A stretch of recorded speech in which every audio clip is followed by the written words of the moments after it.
at Adesawe, Kanda in Accra, and the numerous affiliates across the country. In Tamale, we are live on Kesme 107.1 FM. Around the world, we're streaming live on SreeNews.com. Coming up in the next 30 minutes.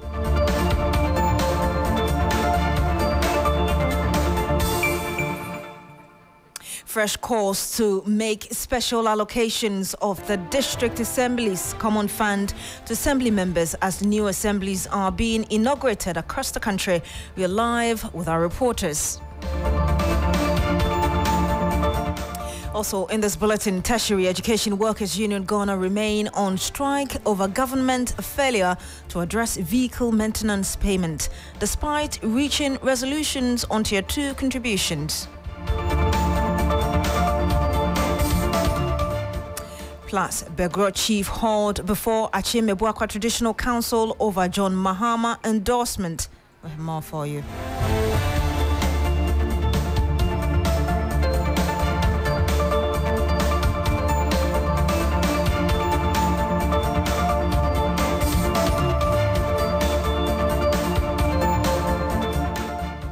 Thank you very much for joining us. And now, discussions concerning traditional authorities engaging in partisan politics have resurfaced again as the country prepares for the next upcoming general elections in barely 9 months. The Ankobia Hene of the Begro School, Bafo Oredu Ejakuminta II, is set to face the Achim Ebuakwa Traditional Council for comments believed to amount to participating in partisan politics. 3 chiefs within the Begro area have petitioned the council, asking it that it imposes sanctions on Bafo Minta for endorsing John Mahama. We'll be going into what the Constitution says about partisan politics by traditional authorities. But first, let's take a listen to what the Ankobia Hini of the Begro Stool, Bafo Redua Ejakuminta II, said when the NDC flag bearer John Mahama visited the area. Ansana, or the Shekron, incoming president, Abba.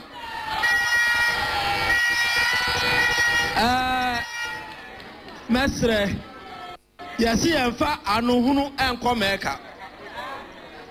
Eti yebejina ha na ye betra ha ye na ye ko.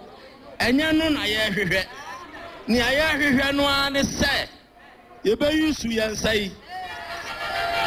Ni adiasi JDM anim na wabedi anim 24-hour economy na okano abe eba na aba bua ye nyina yenjire ye ho na ye fa fi ani so anhwe bibia mu fine na breaking the 8 no ye gina haka ene ye apaye emaso ne emaso china.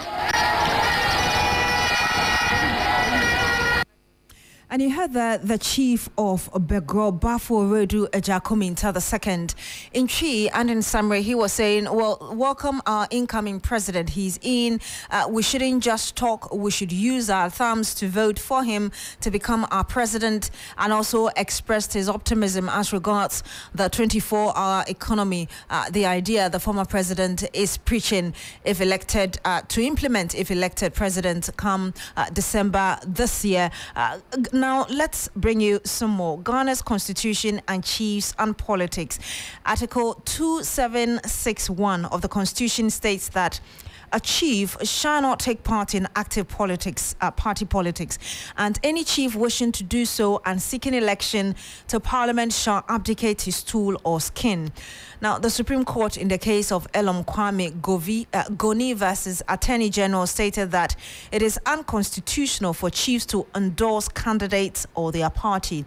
Chiefs praising or lauding the policy of a candidate is a permissible endorsement. Let's look at exactly what the chiefs said about John Mahama.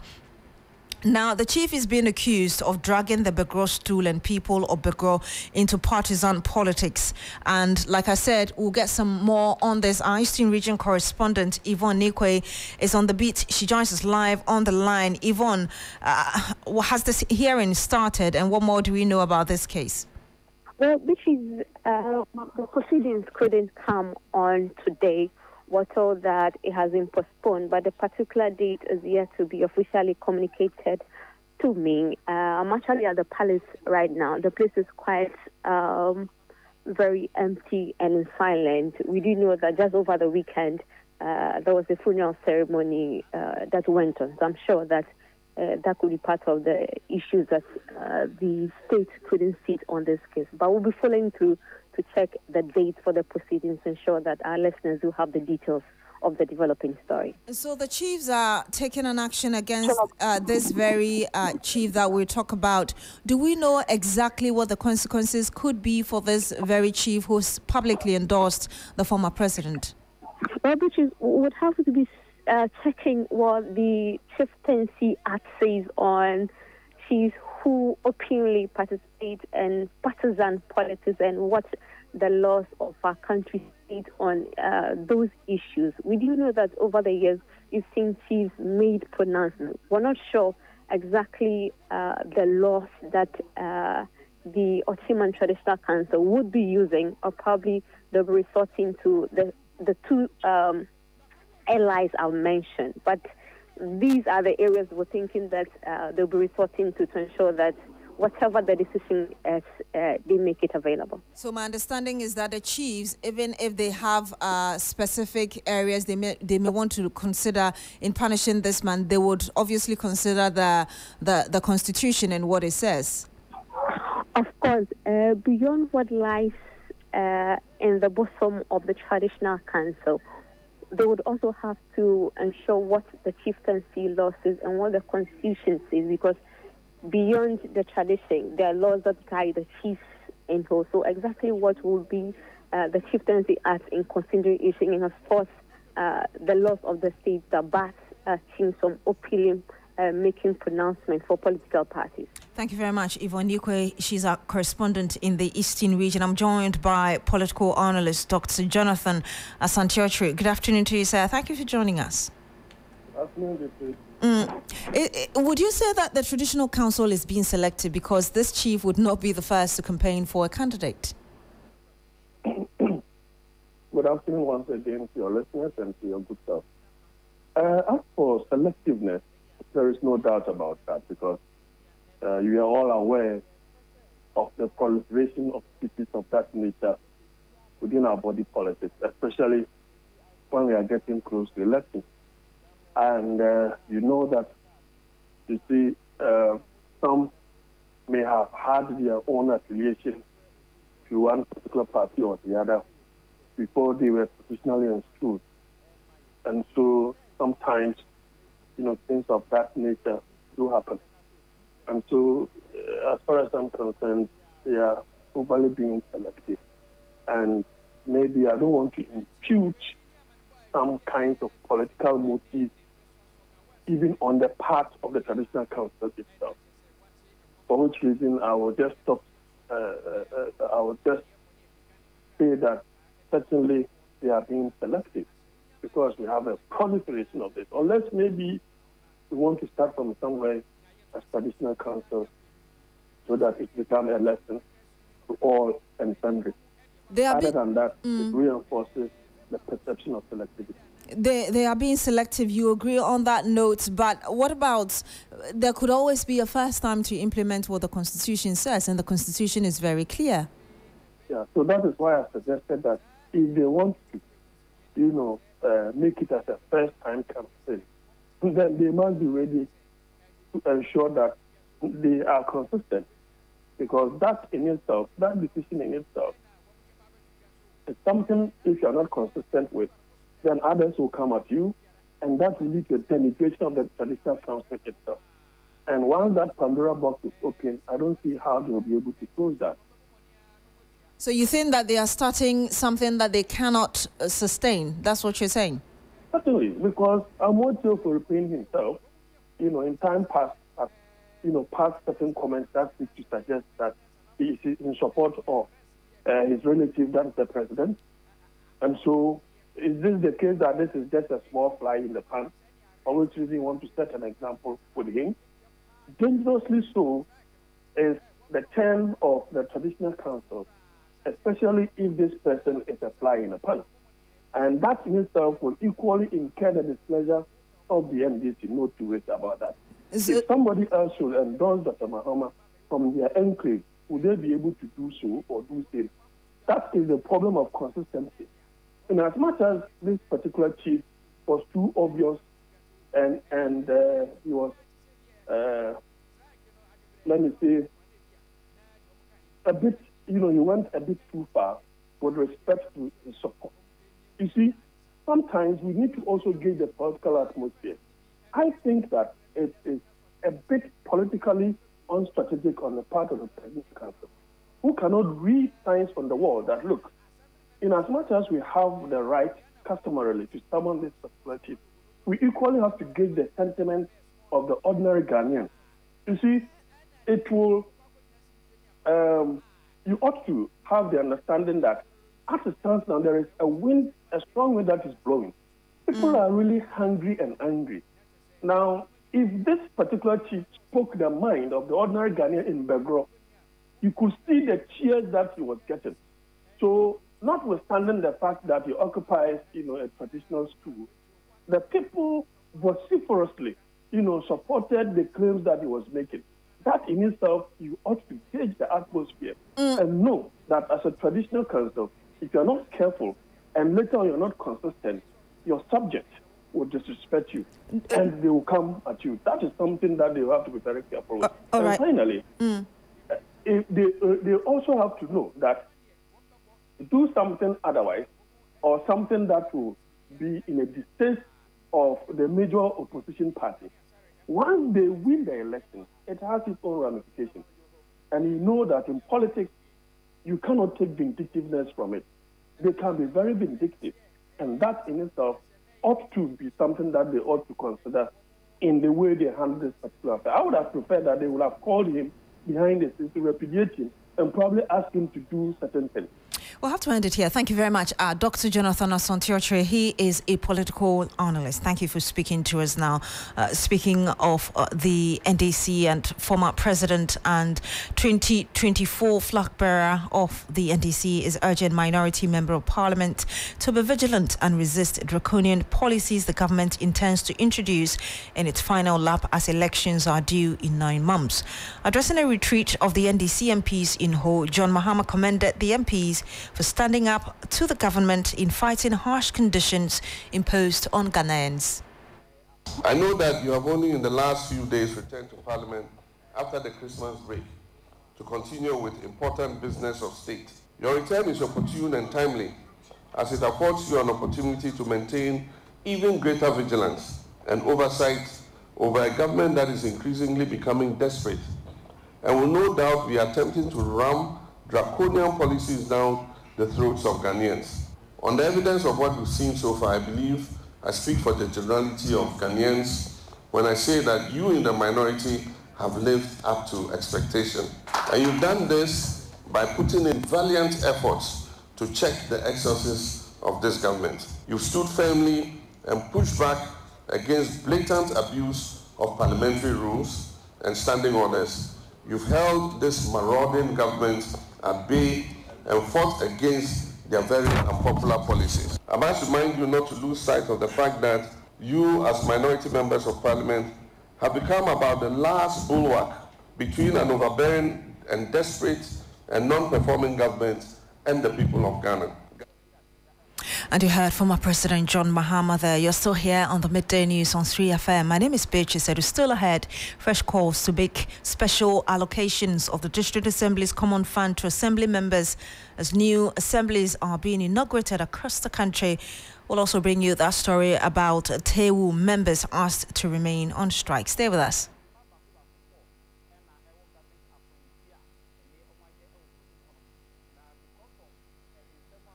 Freezer, ya diaba, Adama for diaba, a freezer, Adama, a Kwafosemensia, Adama, Metimosua, my sorry, Canino, Obo Moasia, I do fresh the Nobium Unum and San last night. I don't know what we did was here.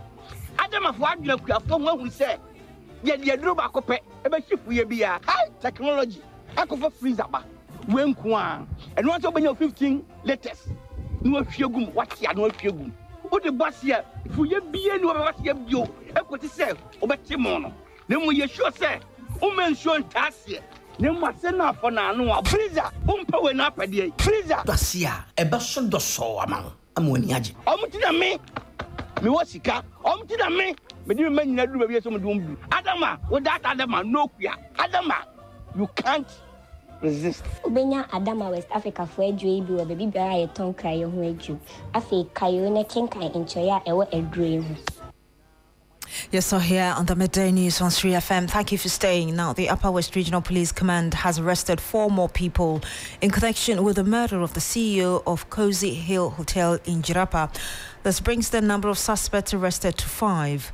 The deceased, Eric Johnson, was found dead in a pool of blood in one of the hotel rooms on February 11. The 4 new suspects arrested are all workers of the hotel and are currently in police custody, together with 1 other suspect who was earlier arrested to assist in investigations. A statement released by the police indicates that the Inspector General of Police has deployed a team of investigators and crime experts led by the Director General CID to work with the Upper West Regional Command to ensure a thorough investigation into the incident. Let's cross over now to our man Ibrahim Abubakar Wangara. He's following the story for us. Hello Ibrahim, what's the latest on this? The latest we have is that 6 more suspects have been arrested so far, making the total number of arrests to 7.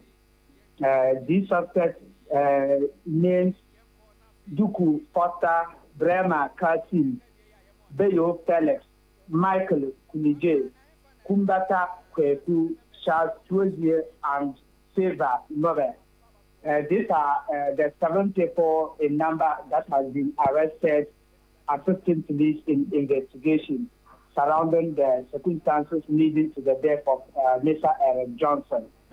These 7 people that are mentioned are all workers of the Royal Prison, popularly known as Jirapa. They are all workers that the police suspect that they might have, in one way or the other, have something to share with them regarding the incident. Abubakar, can you tell us more about this businessman now deceased? Yes, Mr. Eric Johnson is a Ghanaian international business person who spent almost his entire life abroad until 2014 that he came to the Upper West region to establish this entire business with the mindset of bringing something more or less like a 4-star hotel to the northern part of Ghana, where in one of our interactions with him, he says that his intention is to ensure Jirapa is the only place to be or to start with when anybody who is for the first time to visit the northern part of Ghana happens to start his or her journey within the Upper West region. So that motivated him to put out this hotel by name Royal Prison, which is 36 miles from the city center of Wa. And the facility is a 4-star hotel, like I mentioned, that runs 24-hour front desk services.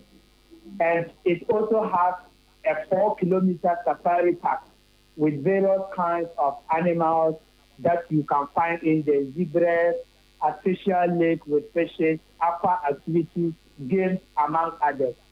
So that is how interesting the place was. This man, too, from information we are taking, happens to lose his parents in a tragic accident. Both their mother and their father lost their lives within that accident at his tender age. Abubakar, I'm sorry to interrupt briefly. Are you able to tell us how the community is reacting to this in about 30 seconds, please? Well, surprisingly, it's this morning that most of the community members are hearing the news about this man. Because yesterday, after the incident happened, was the market day for Jirapa, and then the location of the Dubai did not have allowed people to get prior information about this incident. So it's until the media, and for that matter, social media, started with this whole interview that got the people talking about it. But honestly, the few people that heard the information are not happy. They think that a brighter corner of the city has been shut down because they think that if care is not taken, they wouldn't get anybody to step into the seat of this man to push the agenda of the development of Jirapa. Thank you very much, Ibrahim Abubakar Wangara. He is our Upper West Regional Correspondent. Thank you so much for bringing us those details.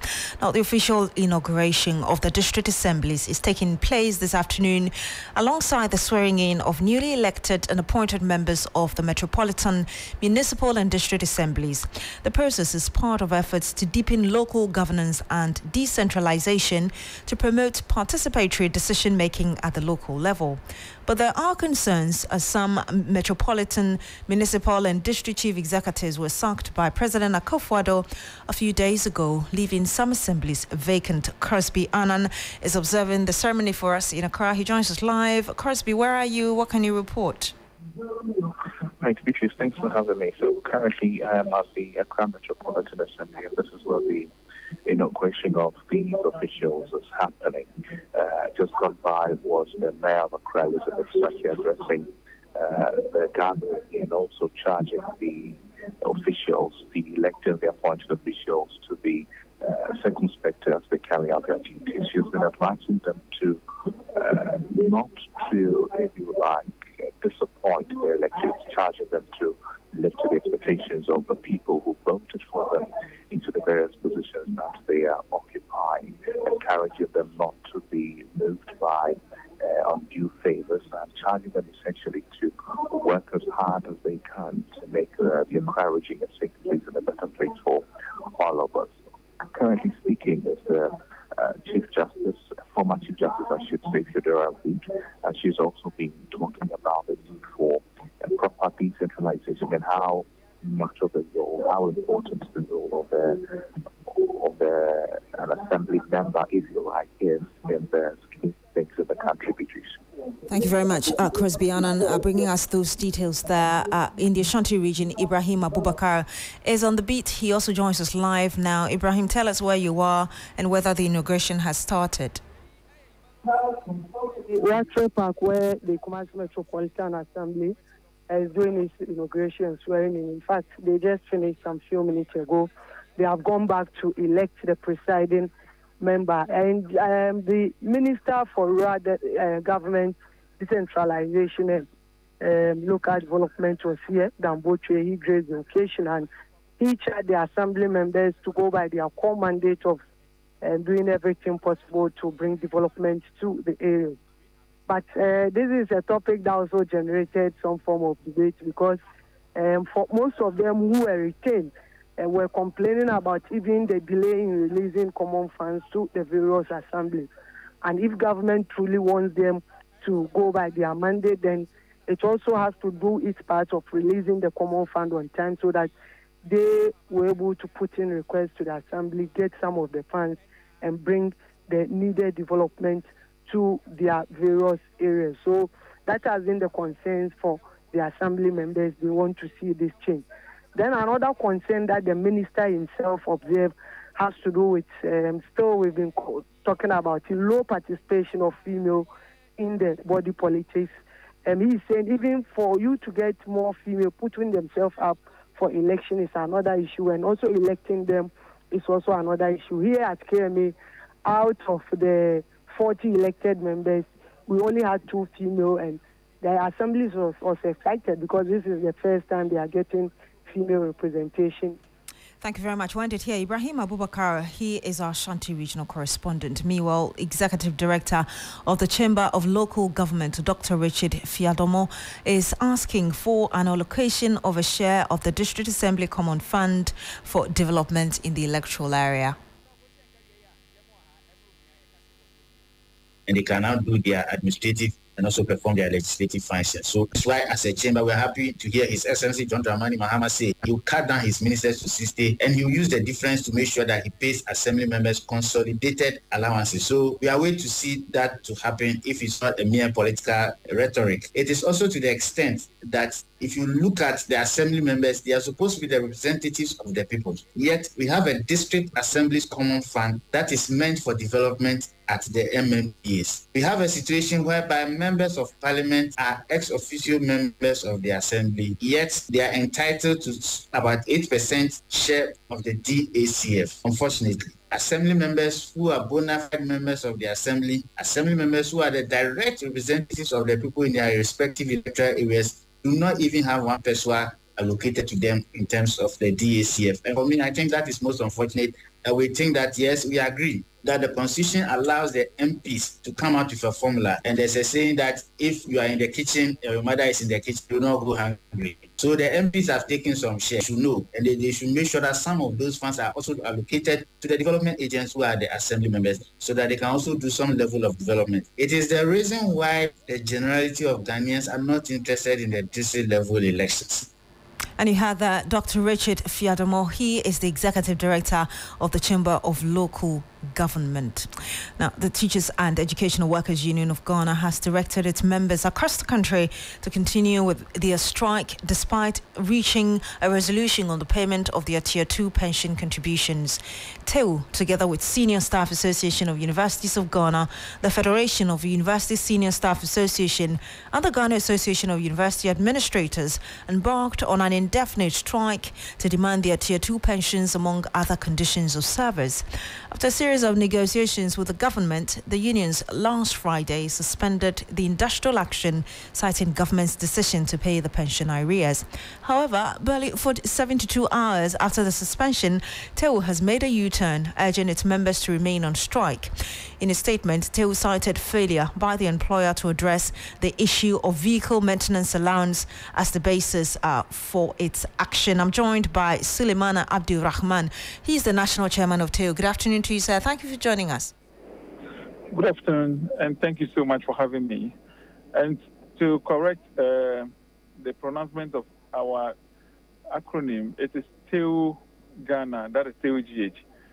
So sometimes when you just mention TEU and you not add GH or Ghana, then members may confuse as to the person you are referring to. Yes, so you have rightly said, government has promised to resolve the three issues that was tabled before them. So Mr. Rahman, sorry, let me ask you my question. How do you justify this very stance now, especially when you claimed that you reached some agreement with the government last week? Thank you so much for the opportunity. I must state very emphatically that last week we did not have any meeting with government.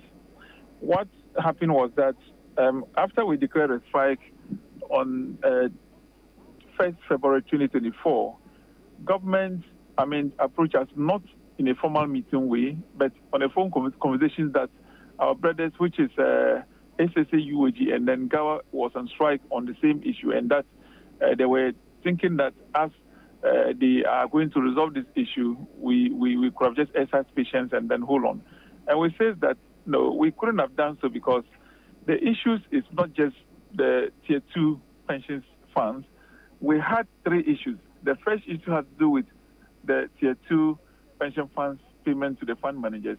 The second one has to do with overtime payment and then extra duty allowance to deserving staff, and then the vehicle maintenance payment.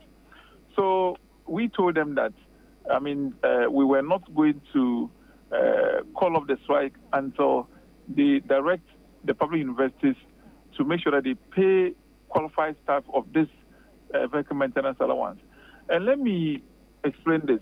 Someone might think that the union is asking for something new as far as this allowance is concerned. The answer is no. We have been receiving this vehicle maintenance allowance in our salaries without any interruption. Now, some of the public universities continue to pay this vehicle maintenance allowance without any problem. But when you go to some of the public universities, government refuse that they should not pay this money. Ms. Abdul Rahman, I'm sorry to interrupt. We are running out of time. If you can just answer this in the next 30 seconds, on what basis did you then call off the strike, or did you suspend it last Friday? And how would you respond to those who may think that you're being disingenuous? Those who suspended their strike is not actually Tertiary Education Workers Union of Ghana. We have not called off the strike, and we are still on strike. And this will give, the general public to know that Tertiary Education Workers Union of Ghana have not suspended their strike. All right, we'll have to end it here. Thank you very much. That was Suleimana Abdul Rahman. He's the national chairman of TEU Ghana. Thank you for speaking to us, and thank you for joining us today. My name is Beatrice. Have a good afternoon.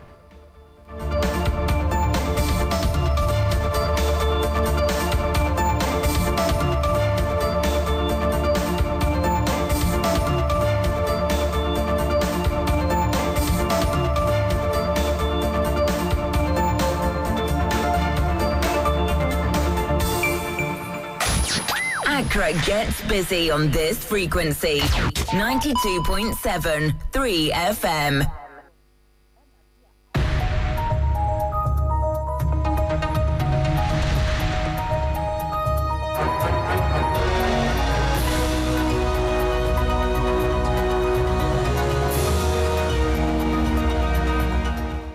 Hello, good afternoon, and welcome to Business Daily on 3FM 92.7. Coming up this afternoon, Ghana launches risk assessment to prevent European Union money laundering blacklisting in 2025. We'll hear from Second Deputy Governor of the Bank of Ghana. I do hope that the NRA also works in that direction, leading up to the third round evaluation. Also, energy strategist calls for investment into Ghana's oil production amidst declining oil revenue. We haven't been able to add any extra fields after 10 fields, after ENI fields. So with ENI and the 2 Jubilee fields, 10 and the Greater Jubilee, including ENI, we haven't been able to add any extra field. Plus, interest rates on T-bills continue a downward trend for the 6th consecutive week following an oversubscription of about 51.8%. We have details of these stories and more lined up for you. Don't go anywhere.